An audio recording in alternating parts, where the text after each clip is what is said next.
Government corruption has never been more prevalent or caused more harm. It's why extremism is on the rise. It's why the financial gap between the haves and have-nots has never been wider.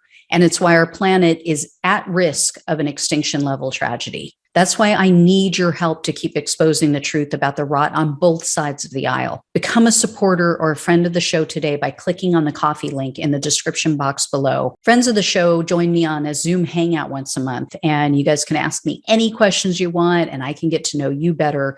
But the most important reason to help is to keep the show alive. Together, we can and will save our country and our planet. Thanks in advance and enjoy the show. Hey everyone, welcome to Plants and Politics. I have an update to share about one of Trump's Capitol insurrectionists. It's time for an episode of Where Are They Now? Matthew Bledsoe was arrested. Patrick Montgomery was in court. Jonathan Manapa will stay in federal custody. No, I don't take responsibility at all. So 36-year-old Derrick Evans is a West Virginia resident who attacked the Capitol just several weeks after he was sworn in as a Republican state legislator. He was elected in the same November 2020 election where he claimed that there was, a lot of voter fraud and it was rigged against Donald Trump. But somehow he got elected. And on December 31st of that same year, Evans posted a meme of Trump with the caption in all caps, by the way, quote, "A storm is coming and there is nothing the left can do to stop it." And then on January 6th, Evans live streamed to Facebook from the Capitol. And in one portion of the video, he said, quote, "We're taking this country back, whether you like it or not. Shame on all of you. You listen to your liberal mayor instead of the Constitution. Patriots ain't being quiet anymore. Patriots ain't gonna stand down to tyranny anymore. Patriots ain't gonna stand down for stolen elections anymore." When have they ever been quiet? Anyway, later in the live stream, Evans said, quote, "They're making an announcement right now saying that if Pence betrays us, you better get your mind right because we're storming that building." And then Evans was also seen and heard in the live stream yelling, quote, "The revolution has started." And quote, "I bet Trump would pardon anybody who gets arrested for going in there." Really? Let's see how that works out for you. Anyway, as he entered the building, he yelled and he narrated what he was doing. So he said, quote, "There we go. Open the door. Our house, our house. We're at the door now. There's cops on the inside stopping us now." But as the mob was pushing forward and he streamed into the Capitol with everyone else, he was heard yelling, "We're going in. They're in. They're in. They're in. Move, move, move. We're in. We're in. We're in. Let's go. Keep it moving, baby." So, as I'm reading through all this, I'm just thinking, I wonder if these guys show as much enthusiasm during sex, right? "I'm at the door now. I'm in. Keep it moving." Anyway, he keeps going like this for a while. Even referring to himself in the third person, he yelled, quote, "Derrick Evans is in the Capitol. The dream team is in the house." Anyway, I will give him a bit of credit, though. He was heard in the video yelling, and he was telling others no destruction, not to vandalize anything.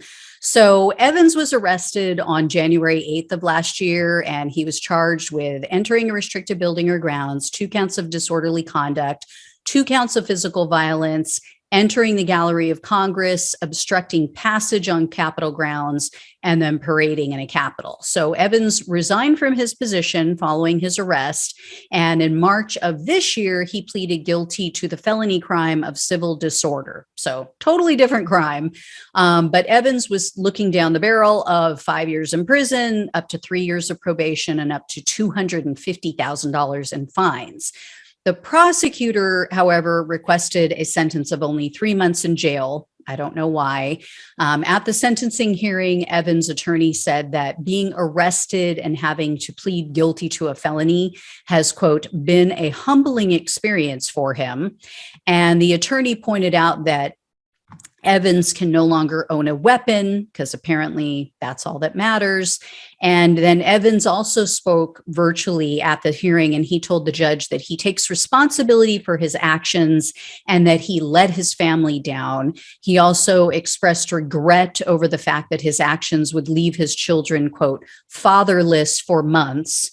U.S. District Judge Royce Lamberth presided over this case, and he told Evans that even though he had sympathy for him regarding, his leaving his kids behind, quote, I can't just give you probation in a case like this. And then Judge Lamberth also said that he was initially planning to give Evans 6 months, which is what's suggested under the federal sentencing guidelines. However, he ended up giving the prosecutor what they had asked for. He sentenced Evans to 90 days in jail, 3 years of probation, and a $2,000 fine. He also ordered him to pay a $2,000 restitution fee. So for what this guy did, I think was pretty fair. He wasn't violent. He didn't cause any vandalism. Like I've said before, guys, I've had to lower my expectations. But what's clear is that if the prosecutors would just do their jobs and stop allowing these defendants to plead down to these petty misdemeanors like parading, we'd see more legitimate sentences like this. This guy can no longer own a firearm, and he's going to be on probation during the next presidential election. So we need more of this. We need more of this to deter the crazy. And, at the very least, they should have them plead to entering a restricted building, which comes with a max of 1 year of a sentence. That's better than, like I said, these bullshit parading pleas with these Netflix and chill sentences. So all in all, I'm pretty good with this one. I think it was fair. Once again, maybe he said it and it just wasn't published anywhere, but I didn't hear him say anything about the officers who lost their lives, who took their lives after the fact, who experienced head trauma.